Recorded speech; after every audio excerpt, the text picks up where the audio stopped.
की ज्यावेळेला तुम्हाला विचारतात, प्रश्न विचारतात ज्यावेळेला, की तुम्ही कोण कोण आहात तुम्ही, मग तुम्ही सांगता आम्ही भारताचे नागरिक आहोत.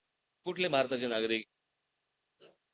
आम्ही महाराष्ट्रातले नागरिक आहोत. अच्छा, महाराष्ट्रातले नागरिक. कुठले महाराष्ट्रातले नागरिक? आम्ही नेरळला राहतो. अच्छा, नेरळला राहता. कुठे नेरळला राहता? घर आहे का?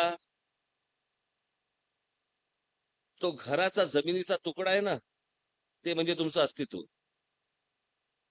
नाहीतर नेरळला राहतोयला काय लॉजिक आहे? महाराष्ट्राचा आहे म्हणजे काय यार?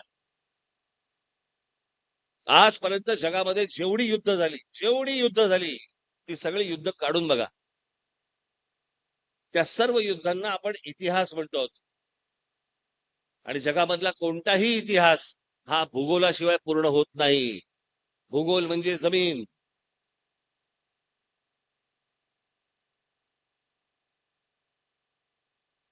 तुम्ही मोगलांचा इतिहास काढून बघा. चंगेज खानचा इतिहास काढून बघा. पहिलं महायुद्ध काढून बघा. दुसरं महायुद्ध काढून बघा.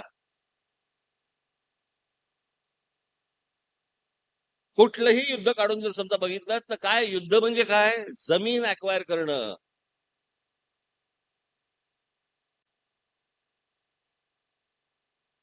ही जमीन अक्वायर करणं याला आपण इतिहास म्हणत आलो. ती लढून जमीन आपण अक्वायर करतोय.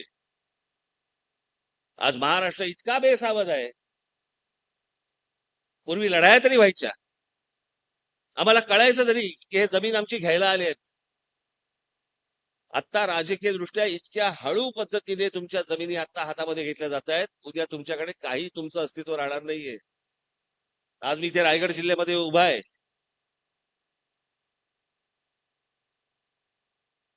आज हा समजा हा तुमचा झालेला ब्रिज आहे. कुठला आता? नावाशेवा. शिवडी नावाशेवा झालाय ना. या शिवडी नावाशेवा आज तो ब्रिज झालेला आहे. ज्या ज्या वेळेला असल्या प्रकारचे रस्ते निर्माण झालेले आहेत ना, त्या त्या वेळेला आपल्या लोकांच्या हातातनं फक्त जमिनी गेलेल्या आहेत. कारण बेसावध होत आम्हाला कळतच नाही. तात्पुरत्या पैशावरती आम्ही जमिनी देऊन टाकतो. उद्या हा रायगड जिल्हा देखील तुमच्या हातात राहणार नाही. इथे विमानतळ येतोय. इथे मुंबईला लिंक होणारा रस्ता येतोय. आणि हा रस्ता आल्यावरती, हे विमानतळ झाल्यावरती सगळ्या आजूबाजूच्या सगळ्या जागा ज्या आहेत ते बाहेरच्या राज्यातले लोक येऊन परचेस करणार तुमच्या नाकावर टिचून. हळूहळू हळूहळू तुम्ही दुसरी भाषा बोलायला लागणार. तुम्ही मराठी बोलायचं बंद होणार, कारण ती माणसंच बोलायची बंद होणार तुमच्याशी. आणि उद्या ह्या सगळ्या जमिनी आता मी तुम्हाला सांगून ठेवतोय, धोक्याची सूचना रायगड जिल्ह्यासाठी खास. आता पुढच्या काही दिवसांमध्ये तो सिलिंग तयार होईल. तो काय काय म्हणतात त्याला, शिवडी नावाशिवा हे विमानतळ येणार. माझी मराठी बांधवांना, भगिनींना माझी हात जोडून विनंती आहे की हे काय चालू आहे ना आपल्या आजूबाजूला, सतर्क राहा. प्रत्येक ठिकाणी मध्ये इमारतीच्या इमारती गळीकृत केल्या जात आहेत. जमिनीचे पट्टे काढून घेतले जात आहेत. ही एक वेगळ्या प्रकारची महाराष्ट्रातल्या विरोधातची किंवा महाराष्ट्रातल्या विरोधातली ही एक प्रकारची सहकार चळवळ आहे, जी आपल्या विरोधातली आहे, जी महाराष्ट्राच्या विरोधातली आहे. बाबांनो, हे समजून घ्या. उद्या हातामधनं या गोष्टी जेव्हा जातील ना, त्यावेळेला फक्त पश्चातापाचा हात फक्त कपाळावर मारत बसावं लागेल तुम्हाला. मी एवढंच सांगण्यासाठी आलो होतो. मी तुम्हाला सहकार चळवळ समजवण्यासाठी आलेलो नाहीये. हे सगळे तज्ञ आहेत तिकडे, ते समजवतील तुम्हाला. तुम्ही तज्ञ असाल त्यातले.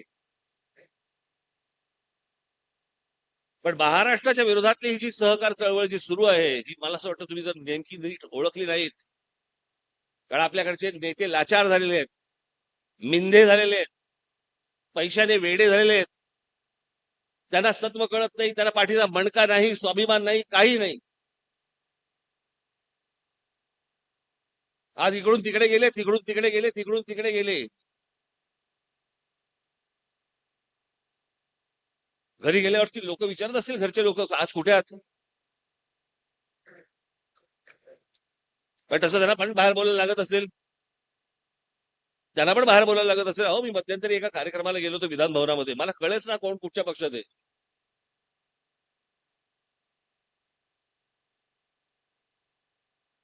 पण त्यांनी त्यांची मनं आणि त्यांचा स्वाभिमान हा गहाण टाकलेलाच आहे. तुम्ही टाकू नये. माझ्या महाराष्ट्र नवनिर्माण सेनेच्या महाराष्ट्र सैनिकाकडनं कधी स्वाभिमान गहाण टाकला जाणार नाही.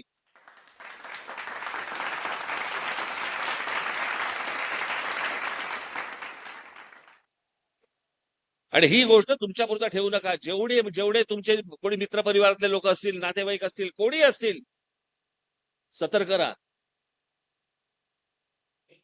ठाणे जिल्ह्याचा पालघर बिलघर पासूनचा पट्टा आता हातातनं जायला लागलेलाच आहे. उद्या येऊन बसल्यानंतर तुम्ही काढू नाही शकणार त्याला.